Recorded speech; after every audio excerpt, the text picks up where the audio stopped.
Why has our culture moved away from fasting? This is JJ Virgin, 4-time New York Times bestselling author, celebrity nutrition expert, and fitness Hall of Famer. I've been on a lifelong quest for answers to the toughest health questions. And now I'm sharing what I found with you. Welcome to Ask the Health Expert. Joanne from Instagram asks, fasting has such a long and rich history. Why has our culture moved away from this model of eating? Hey, it's JJ, and today I have my buddy Dr. Will Cole with me to answer this question. He was named one of the top 50 functional medicine and integrative medicine docs in the nation, and he sees patients globally through his virtual clinic. He's also the co-host of Goop Fellows podcast and the author of best-selling books Keto-Tearing, The Inflammation Spectrum, and the new one, Intuitive Fasting. He's also a big Peloton enthusiast, and I got to tell you, Will, once I get my output up a little bit, I'm coming for you. So stay tuned. We'll be right back with the answer.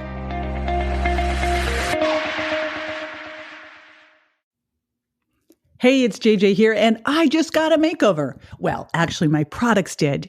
But I want to have you celebrate with me, so I'm doing a makeover contest where you can win over $3,000 of products, programs, and time with me. To enter, go to jjvirgin.com/contest. Fasting has such a rich and long history. It's been used throughout the world over millennia for different reasons. Obviously, from an ancestral health perspective, food wasn't always available, so it was something that our genes would have adapted to. Because research estimates that about 99% of our genetics haven't changed in 10,000 years.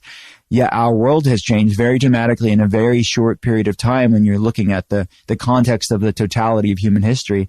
Just think of the last 100 years, the last 200 years, let alone 10,000 years, and the amount that change that's happened. And we've moved away from periods of fasting because of convenience, because of modernity. It comes with many amazing things, but it comes with a massive price tag for many people in the form of chronic inflammation problems, different autoimmune issues, mental health issues, which are physical health issues. That's something that I talk a lot about in intuitive fasting, is that mental health is not separate from physical health. Mental health is physical health. Our brain is part of our body, and you can't separate things like anxiety and depression and fatigue and brain fog with physical health. I mean, we have to look at the neuroinflammatory pathways that are a part of this. The research shows very clearly in most cases have these inflammatory components to them.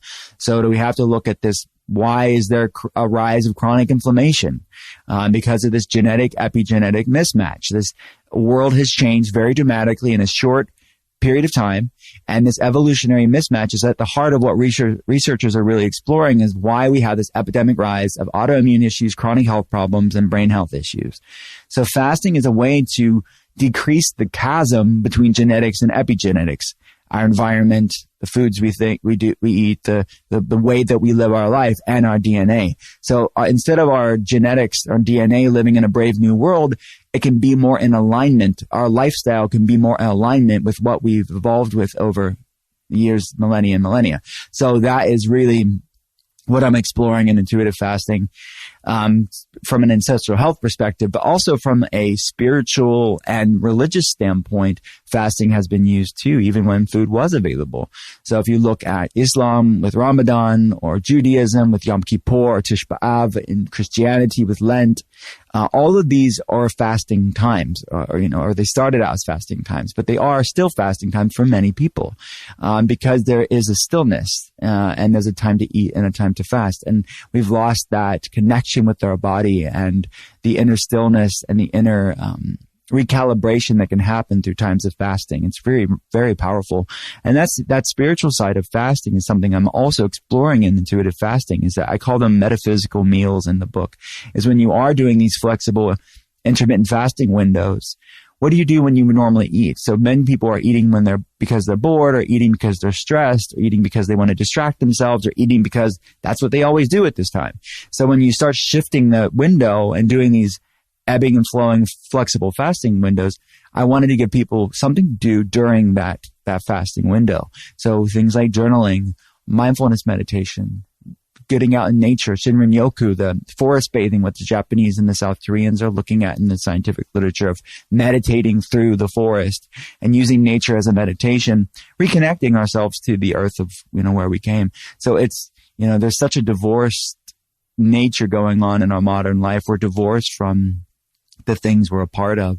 So it's just reconnecting ourselves to our ancestry in many ways. It's reconnecting ourselves with what our genetics would have adapted to. It's reconnecting with our inner stillness and quieting that noise. So it's a profound thing. When you bring in the spiritual mindfulness component to fasting, it is a beautiful thing that is decreasing that chasm again between genetics and epigenetics. This is JJ with Ask the Health Expert. I do this 5 times a week, so make sure you never miss a show by going to subscribetojj.com.